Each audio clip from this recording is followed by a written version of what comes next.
मेरा नाम जेके गुप्ता हुआ और हम बिहार के नवादा ज़िले से बिलोंग करता हूँ। काफ़ी कुछ सुनने के बाद अब हिम्मत काम मुझे नहीं कर रहा है, बट कुछ बोलना भी तो ज़रूरी है। तो क्या कहूँ क्या ना कहूँ, और कुछ कहा जाता नहीं। ऐसे मोर लाइफ डायमंड के रूप में दिखने वाले लोग के सामने और ऐसे मैनेजमेंट के सामने चुप रहा जाता नहीं। कुछ तो बोलना है। प्रश्न ये है मेरे दोस्त कि बहुत सारे लोगों को इस डायरेक्ट सेलिंग इंडस्ट्री से बहुत कुछ अचीवमेंट मिला, और मेरी अचीवमेंट इस इंडस्ट्री के माध्यम तक अब यही है कि मैं आज अचीवमेंट के रूप में जो पाया हूँ वो मोर लाइफ पाया हूँ। इसके सिवा आज तक मेरा कोई अचीवमेंट, अगर हमारे पास अचीवमेंट होता तो मैं काश मोर लाइफ में नहीं होता।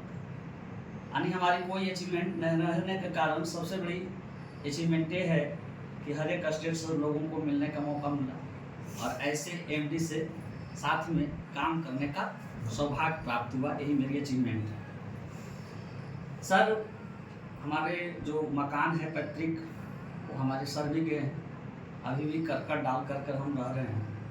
और हमारी जो जब होश खुली तो 1995 में हम पढ़ने लिखने में थोड़ा सा अच्छा थे, लेकिन बैकग्राउंड ये था कि उस समय हम बकरी चराया करते थे।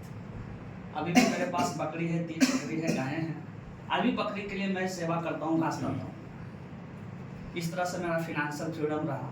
1995 में मेरा एजुकेशन बढ़िया रहने के कारण, कैलकुलेटिव माइंड होने के कारण, हमारे भैया बोले कि ऐसा करो, तुमको हम कंपाउंड्री रखवा देते हैं। पास में एक नवादा डिस्ट्रिक्ट है, वहाँ पर हम कंपाउंड्री के रूप में काम करना चालू किया।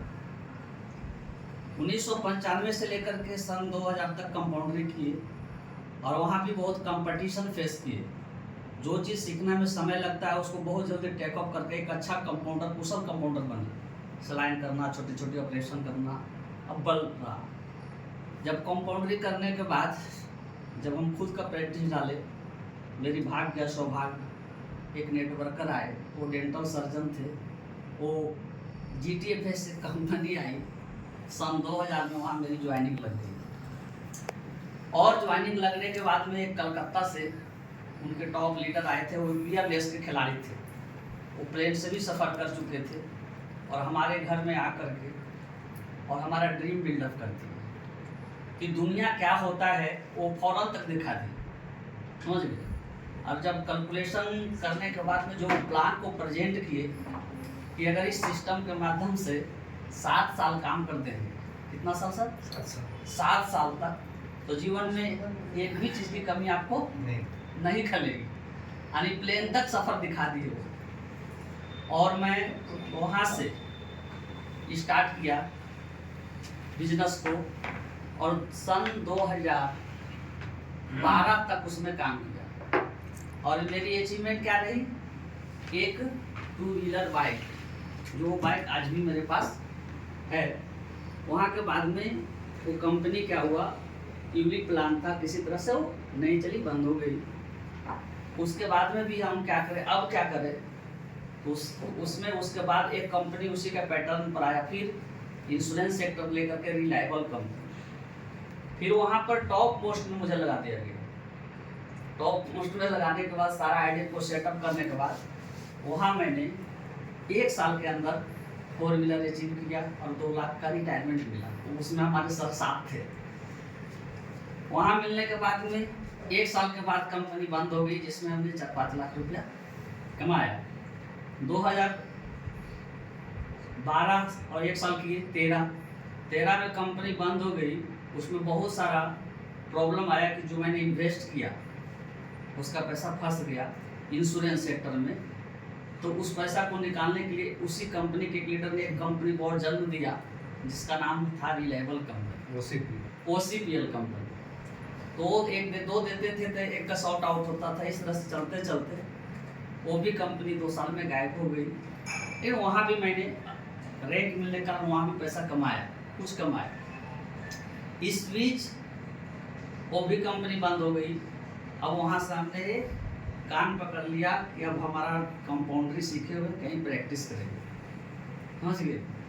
जब प्रैक्टिस घूमने के लिए निकले 2-4 जगह गए तो गांव में बोल रहे, जिस गांव में हम जा रहे हैं उस गांव के लोग क्या बोल रहे हैं कि क्यों पढ़ रहे हैं इस सब चक्कर में, यहाँ पर सुबह से शाम 10 डॉक्टर घूमते हैं गली में, समझ गए। लेकिन मेरा पहनावा ओढ़ावा रहन सहन के हिसाब से हमको नहीं लग रहा कि हम झोला टांगेंगे और गांव में घूम घूम करके प्रैक्टिस करने, ये मेरा नहीं रहा फितरत में। उसी बीच एक सत्येंद्र कंपनी है फूड में, सत्तू बनाती है, बंगाल की सबसे बेस्ट कंपनी है सत्येंद्र। उसमें हम कोडरमा जिला में जा कर के पूरे कोडरमा के लिए एजेंसी ले ली। एजेंसी लेने के बाद में हुआ क्या कि जब हमें खुद सत्तू का बोरा उठाना पड़ता था और खुद दुकान के पास विजिट करना पड़ता था, तो वहाँ पर हमको बहुत बोर फील होता था, समझ गए। घंटों घंटों इंतज़ार करना पड़ता था बिजनेसमैन के पास 10 किलो सत्तू देने के लिए। हमको जचा नहीं, मन ही मन उसको 2 साल के बहुत रोए और ये बहुत खरा कि ऐसा ड्रीमर पर्सन को ये जो दिन देखने को मिला, उससे घटिया जीवन में मेरे लिए दिन नहीं कटा 2 साल के अंदर। उसी बीच कोरोना आ गया और कोरोना में हम उसको सेटल डाउन कर दिए, वहाँ से लगभग 3 लाख रुपया मेरा माइनस हो गया। बोलते बोलते कहानी रोना आता है। उस बीच मेरी बच्ची हुआ हो गई, 22 साल की लगभग हो गई। हम लोग पति पत्नी आपस में इस तरह से डिस्कस करते थे तो नींद नहीं आता है कि अब शादी करना है, समझ गए। उस बीच RCM कंपनी का हाथ दामन थामे, जो वहाँ के गांव के ही लीडर थे, वो हमारा बीकर में लगा दिए। पावर उनका 25-30 लाख था और हमारे करने पर उनका 30,000-40,000 का सैलरी आना चालू हो गया और हमें क्या है मुश्किल से 4,000-5,000 रुपया आता था।